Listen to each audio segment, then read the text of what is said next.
Assalamualaikum warahmatullahi ta'ala wabarakatuh. Selamat bertemu lagi dengan saya. Dalam kesempatan ini, marilah kita menyimak dengan tema COVID sahabat kita. Dikala saudara-saudaraku di Nusantara membaca artikel ini, dengan pasti semuanya akan mengatakan orang gila terhadap saya. Dengan alasan karena secara umum hampir kebanyakan mereka berucap berjuang melawan virus. Sekali lagi, alasan mereka karena secara umum hampir kebanyakan mereka berucap berjuang melawan virus. Waduh, virus dilawan. Stop dulu Bung menghujatnya. Coba simak terlebih dahulu penjelasannya. Nah, di sini kita perlu atau penting memaknai suatu kalimat. Jadi di sini apakah saya yang salah mengatakan bahwa penyakit itu sahabat manusia, atau orang yang mengucapkan melawan virus? Kalau melawan artinya menantang, kan itu artinya. Menantang siapa? Menantang yang punya virus tersebut. Nah, marilah kita simak penjelasannya. COVID atau virus yang hidup dalam sekarang ini merupakan makhluk ciptaan Tuhan yang Maha Kuasa. Sama halnya dengan jenis penyakit-penyakit lainnya. Termasuk kita sebagai manusia, hewan dan tumbuh-tumbuhan, semuanya ciptaan Tuhan yang Maha Kuasa. Artinya, semua jenis penyakit merupakan sahabat kita. Coba maknai ya. Virus itu merupakan ciptaan Tuhan yang Maha Kuasa, yang kasat mata, tidak kelihatan oleh mata kita. Jadi apabila kita mempunyai maksud semangat untuk melawan virus tersebut, bagaimana cara mengusirnya? Bagaimana cara menangkap virus tersebut? Lebih pintar penyakit daripada kita, kan begitu. Karena virus itu tidak kelihatan oleh kita. Nah, itu maksudnya. Nah, di sini virus itu atau penyakit itu ya, termasuk penyakit-penyakit yang lainnya, karena itu termasuk ciptaan Tuhan. Kita juga ciptaan Tuhan, hewan ciptaan Tuhan, tumbuh-tumbuhan ciptaan Tuhan yang Maha Kuasa. Artinya semuanya sahabat kita, karena sama-sama yang menciptakannya satu, yaitu Tuhan yang Maha Kuasa. Jadi hati-hati kita kalau berbicara dari ucapan kalimat ya salah pengertian. Melawan artinya menantang. Apakah sanggup menantang penyakit itu? Menantang penyakit sama dengan menantang yang punya penyakit. Kan itu maksudnya. Coba baik-baik kalau kita menggunakan kalimat-kalimat seperti itu. Ya, mari kita lanjutkan. Apa yang dimaksud bahwa semua penyakit merupakan sahabat? Rasanya kita tidak sadar dikala kita merasa sakit di bagian tubuh seperti kaki, tangan, mata, telinga, dan lain sebagainya yang ada dalam tubuh kita. Bagi orang-orang yang merasa dirinya mempunyai Tuhan, beriman dan bertakwa, selalu memohon perlindungan dan pertolongan kepada yang mempunyai penyakit, agar penyakitnya cepat diangkat kembali.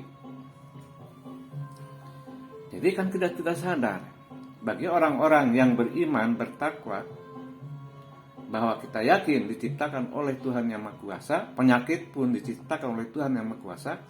Dikala kita diberi ujian dari Tuhan yang Maha Kuasa mengenai penyakit itu banyak jenisnya, ya, maka kita selalu mengucap minta perlindungan, pertolongan kepada yang mempunyai itu penyakit. Tujuannya supaya penyakit tersebut cepat diangkat kembali. Itu maksudnya. Nah, kita lanjutkan. Ya. Artinya setiap jenis penyakit selalu memberi peringatan kepada umat manusia agar selalu ingat kepada yang mempunyai penyakit. Jadi artinya penyakit itu memberi peringatan kepada kita, ya, kepada umat manusia agar kita sebagai manusia harus selalu ingat kepada yang mempunyai penyakit. Nah, kemudian peringatan kedua dari jenis penyakit tersebut, ya, apabila kita sakit harus pergi ke tempat pengobatan, bisa ke puskesmas atau ke rumah sakit. Maksudnya dari peringatan tersebut adalah agar para ahli pengobatan, ya, bisa mengembangkan akal pikirannya untuk menemukan obat penangkal yang sesuai dengan yang dialami oleh pasien. Jadi maksudnya peringatan kedua dari jenis-jenis penyakit tersebut yang diberikan oleh Tuhan mengingatkan kepada kita semua, kepada umat manusia, dikala kamu sakit, pergilah berikhtiar, pergi ke tempat pengobatan. Itu tempatnya bisa di puskesmas atau ke rumah sakit. Karena yang bisa membantu kita, menolong kita di tempat itu adalah kedokteran. Kedokteran adalah orang-orang yang mempunyai keilmuan, yang diberi keilmuan oleh Tuhan Yang Maha Kuasa, yaitu untuk mengolah obat-obatan. Kemudian kedokteran tersebut dikala menemukan obat-obat yang memang sifatnya baru dikenal, kan mereka berpikir mencari bahan obat-obatan yang sesuai dengan yang dialami oleh pasien atau si penderita. Dari mana itu bahan obat-obatan? Ya, kan dari tumbuh-tumbuhan. Siapa yang menciptakan tumbuh-tumbuhan? Ya, Tuhan juga. Siapa yang memberi khasiat itu tumbuh-tumbuhan? Ya, Tuhan juga. Ya. Siapa yang bisa menyembuhkan penyakit? Ya, Tuhan juga. Yang memberi penyakit? Ya, Tuhan juga. Nah, itulah maka kita harus berpikir. Jadi satu kesatuan. Penyakit memberi peringatan kepada kita supaya kita ingat kepada Sang Holik, Sang Pencipta alam semesta. Kemudian kita berhubungan dengan sesama umat manusia yang diberikan keilmuan mengenai kesehatan. Tentang obat-obatan itu kedokteran. Kedokteran berusaha mencari bahan-bahan untuk dijadikan obat-obatan tersebut. Apa yang menjadi bahan obat-obatan? Ya, istilah pada umumnya itu kan dari tumbuh-tumbuhan. Siapa yang menciptakan tumbuh-tumbuhan? Ya, Tuhan Yang Maha Kuasa. Dari tumbuh-tumbuhan mempunyai khasiat, ya, untuk pengobatan. Siapa yang berkhasiat? Ya, Tuhan juga. Ya, kan semuanya Tuhan yang memberikan itu. Maka dari itu, ya, antara penyakit kita sebagai manusia biasa, artinya yang tidak diberi ilmu tentang kesehatan, kan Allah telah menentukan. Orang yang ditentukan oleh Allah itu yang mengasih tentang keilmuan mengenai kesehatan, itu kedokteran. Begitu. Jadi saling mengingatkan. Kita diingatkan oleh penyakit pertama supaya ingat kepada Tuhan Yang Maha Kuasa yang menciptakan kita semua. Kemudian kalau kita sakit, itu penyakit menyuruh kita untuk berobat, berikhtiar, ya, ke tempatnya, ke ahlinya. Kemudian ahli kesehatan juga berpikir, mengembangkan akal pikirannya untuk mencari bahan-bahan yang akan dijadikan suatu obat sesuai dengan yang dialami oleh pasien. Nah, itu kira-kiranya. Ya, silakan renungkan betul apa tidak. Nah, kita lanjutkan. Yang sangat tidak mengerti, setiap jenis penyakit sangat bersahabat dengan manusia, ya, yaitu saling mengingatkan agar umat manusia dapat mengembangkan akal dan pikirannya untuk berbuat kebaikan antara makhluk ciptaan Tuhan Yang Maha Kuasa. Akan tetapi, ya, akan tetapi sebaliknya, sebagian umat manusia tidak bersahabat sama umat manusia yang lainnya. Malah bikin ulah, menebarkan berbagai macam jenis penyakit terhadap yang lain. Nah, coba simak di sini. Penyakit yang telah ditentukan oleh Tuhan Yang Maha Kuasa, ya, dengan berbagai macam jenis penyakit, ya. Ada juga penyakit yang datang dari manusia. Nah, itu coba renungkan. Kalau penyakit-penyakit yang oleh Allah diberikan kepada manusia, itu tujuannya supaya manusia berpikir, berakal, ingat kepada yang mempunyai penyakit, kemudian menyuruh kita bersosialisasi dengan umat yang lainnya, yaitu kedokteran berpikir untuk menolong kita, ya. Kemudian kedokteran mencari bahan ramu-ramuan atau bahan obat-obatan, sedangkan bahan obat-obatan ciptaan Tuhan, ya, khasiatnya pun oleh Allah sediakan, kesehatannya Allah yang menentukan. Nah, di sini malah manusia berulah untuk menebarkan penyakit kepada orang lain. Nah, kalau penyakit yang datang dari sesama umat manusia, itu menjadi tanggung jawab mereka sendiri yang hubungannya, ya, langsung dengan Tuhan Yang Maha Kuasa. Tidak bisa diobati dengan dokter atau kedokteran. Misalnya, orang berucap kepada orang lain sehingga hatinya tersentuh, sakit, ya, karena nggak enak dengan ucapan orang-orang tersebut. Nah, sakit hati orang tersebut tidak akan bisa disembuhkan oleh kedokteran. Itu hanya Allah yang tahu. Itu urusan dengan Allah, kan itu. Apa artinya? Mereka yang berbuat kejahatan seperti itu telah menyimpang dari aturan apa yang menjadi ramu-ramu kehidupan yang telah disampaikan oleh para nabi dan rasul. Bahwa manusia harus bersahabat, tidak boleh caci maki, tidak boleh saling menyakiti. Itu urusan kamu dengan kami sebagai pencipta. Itu. Tapi kalau penyakit yang oleh Allah diturunkan sebagai peringatan kepada umat manusia, nah itu, ya, jadi bertahap. Penyakit memberi peringatan kepada manusia dengan rasanya itu, rasa kepada kita. Kalau sakit kita harus berobat. Kemudian datang ke ahlinya mencari obat-obatan, diproses, diproduk, nanti hasilnya diberikan kepada orang yang sakit. Nah, masalah kesehatan hanya Tuhan yang memberikan sehat.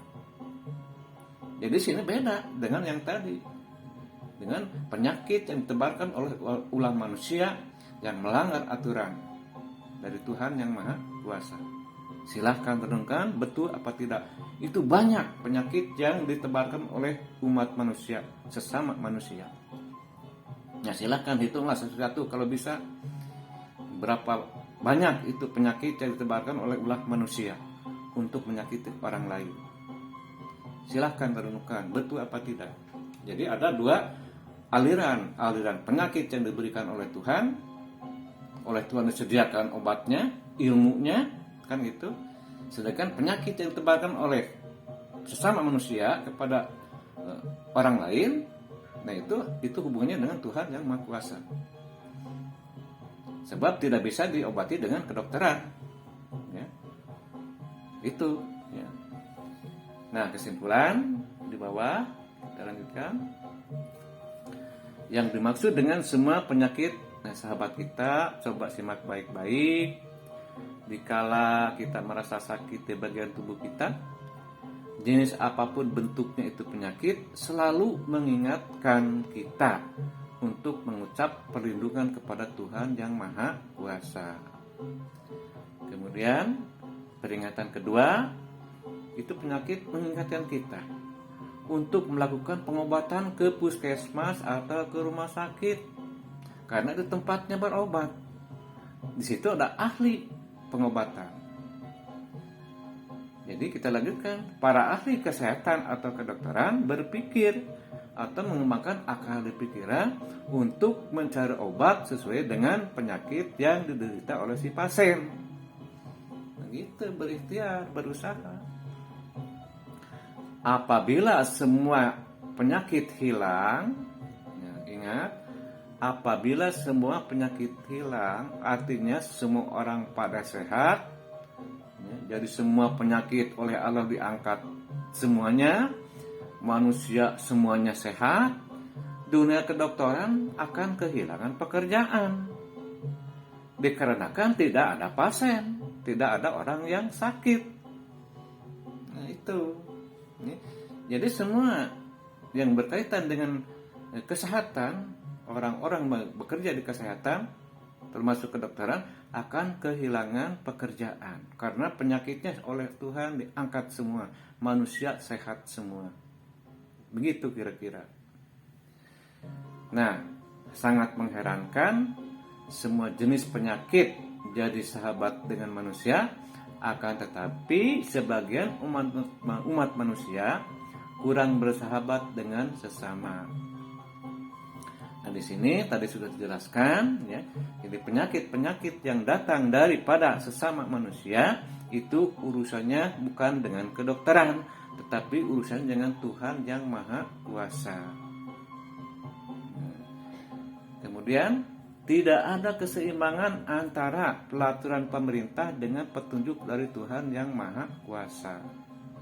Maksudnya, ya kita sudah 2 tahun berjalan. Ini pemerintah saking menolong, saking kuatnya ingin menjaga, menolong, memelihara masyarakatnya, itu sampai membentuk suatu protokol kesehatan dengan berbagai macam cara. Ya, kemudian pemerintah itu menyediakan tempat-tempat pengobatan, ya, rumah sakit darurat, disediakan tenaga ahlinya, ya, segitu banyaknya. Ya. Kemudian kita berusaha membeli obatan dari negara lain, tetapi perjuangan pemerintah itu belum diizinkan oleh Tuhan yang Maha Kuasa, belum dikabulkan. Kenapa? Ya, karena ada satu hal yang tidak diingatkan oleh para pejabat atau para pemerintah atau masyarakat semua.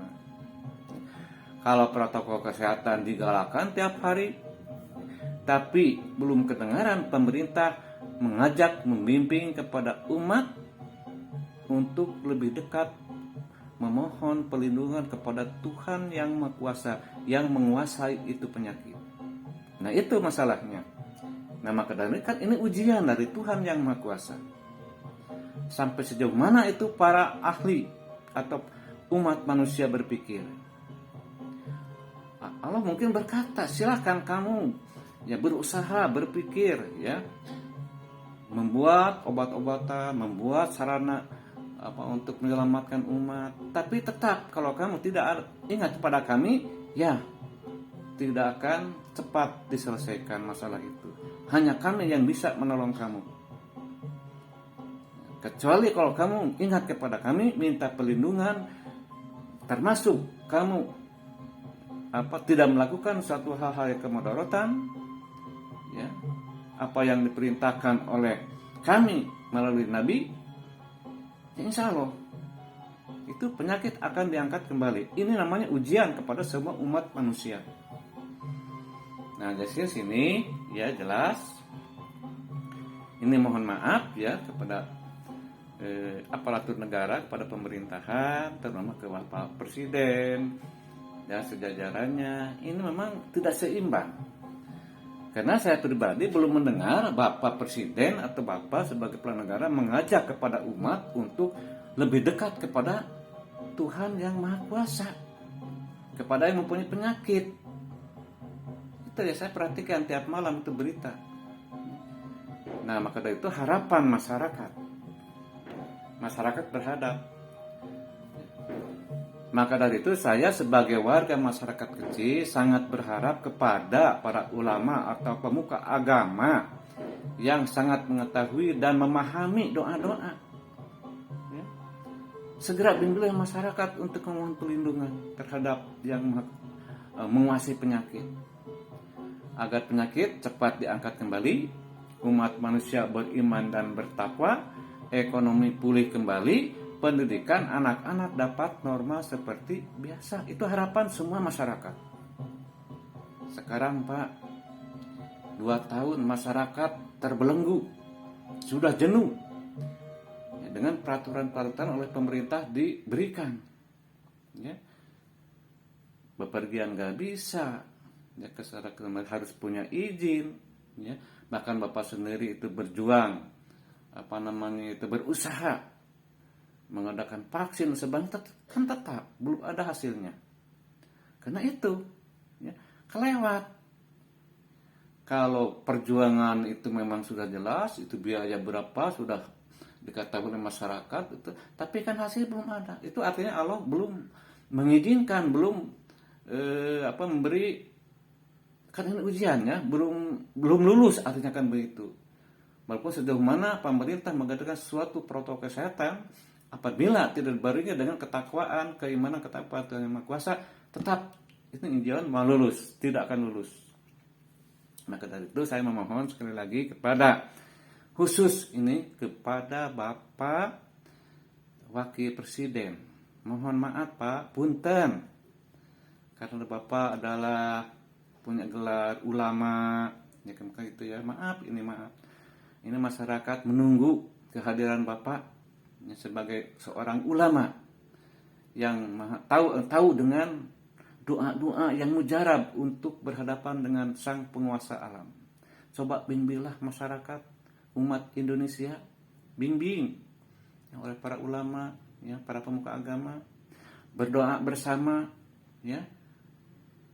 Mudah-mudahan dengan kita ada bimbingan dari para ulama, diarahkan, dijelaskan, insya Allah masyarakat itu mengerti daripada banyak protokol kesehatan yang belum ada hasilnya. Coba diberi penjelasan bahwa kita harus bagaimana. Di samping kita berjuang dan berusaha mencari obat-obatan, kita juga kan tadi sudah dibahas di atas kan gitu. Kita harus lebih dekat kepada Tuhan Yang Maha Kuasa. Ya. Kalau dengan penyakitnya takut, tapi dengan Tuhan yang punya penyakit malah tidak takut. Takut dengan Tuhan bukan lari, tapi harus lebih dekat. Banyak istighfar, banyak berdoa, banyak minta permohonan. Nah baru itu Tuhan itu kan lebih tahu. Kalau semuanya umat manusia menghadap kepada kami, ya mungkin kita kalau minta dimaafkan dosa-dosa, insya Allah itu akan diangkat cepat penyakit itu. Kenapa sekarang belum? Ya karena manusia kan seperti itu. Sisi lain pemerintah berusaha ya membantu masyarakat, sisi lain orang itu mempunyai niat yang lain kan gitu. Kan tahu sendiri. Kejahatan semakin banyak, pembunuhan semakin banyak, yang korupsi lebih banyak lagi. Nah mana bisa itu Allah bisa meluluskan kita kalau cara seperti itu. Nah maka mohon sekali lagi kepada Bapak ya, sebagai Wakil Presiden, bantulah Bapak Presiden yang terus-terusan bekerja memikirkan umat, tapi yang lain itu kayaknya belum bergerak. Saya mohon sekali lagi kepada Bapak, mohon bantuannya, bimbinglah umat supaya mengerti, ya, supaya paham kepada siapa kita harus mengabdi. Ya, kan tadi sudah dibahas di atas oleh saya kan gitu. Semuanya kita punya kekuasaan Allah, ya. Penyakit kekuasaan Allah, obat-obatan punya Allah. Ya. Nah maka kita harus lebih dekat kepada yang mempunyai itu penyakit. Ya mudah-mudahan dengan kita secara serempak berdoa kepada Tuhan Yang Maha Kuasa, dengan catatan kita tinggalkan segala kemaksiatan, kemadaratan, ya mudah-mudahan Allah itu membimbing kita. Dengan catatan harus betul-betul beriman dan takwa kepada Tuhan Yang Maha Esa. Insya Allah ekonomi akan pulih kembali, ya, pendidikan anak-anak pun ya, bisa normal seperti biasa. Coba kalau dua unsur ini ya lemah, ekonomi lemah, pendidikan lemah, tunggu saja kehancuran Indonesia. Nah itulah, ya, mohon maaf ini kepada semua pihak, saya bukan apa-apa, cuma ini kasihan perjuangan pemerintah seperti itu terus Ustaz, hasilnya belum ada, masyarakat setiap hari ya terbelenggu, ya makan dari mana, usaha nggak bisa. Coba bayangkan ada bantuan nggak nyampe kan kepada masyarakat itu, ya. Hanya informasi saja kan, nyampe kagak kan itu di daerah saja nggak ada yang menerima bantuan sampai sekarang. Nah itulah, dengan mudah-mudahan harapan ini semua pihak bisa paham dan mengerti. Marilah kita sama-sama berdoa mendekati Tuhan yang Maha Kuasa. Sekian dari saya. Assalamualaikum warahmatullahi wabarakatuh.